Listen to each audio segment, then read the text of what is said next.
let's jump into the navigation a little bit and just talk a little bit about how to get around on BTV. All right, first thing you find is you got this big conspicuous screen in the middle. This is your audition edit screen. Anytime you're gonna audition a pattern or audition a kit or an instrument or a song or edit any one of those things, then you're gonna find all your feedback in the screen. And this also includes the master volume. To the left of this screen, you'll see the mode section. And this is how you basically change modes in BTV.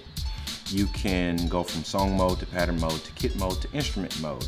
The only mode that you wouldn't find in this section would be the sample mode, which is down below. The sample mode is basically its own little piece, or basically its own little section. So this is where you'll create samples. This is where you'll edit samples. This is where you'll actually make digital recordings of sounds in the sample section. Think of it like this.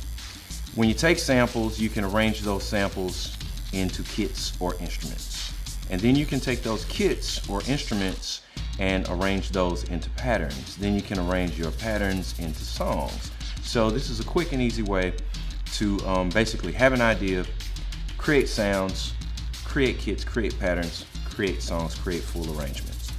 All right, so under here, right under the audition edit screen, you'll see not only the pitch and mod controls, which you can change your pitch, change your modulation on the fly, you know, just like that.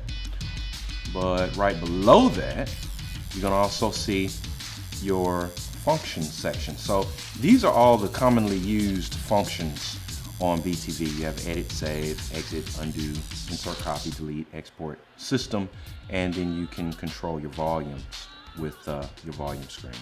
And anytime you want to get out of something, you can hit your exit key. Exit key is not only found in the audition edit window, but also directly under the window as well. So these are all dedicated buttons, and one thing you'll notice about BTV is that there are no shifts, no holds, no control holds. Every button is dedicated, so all your most popular functions are going to show up hard-coded with buttons, and in the audition edit window, you'll also see any functions that you'll need that will pertain to that particular mode.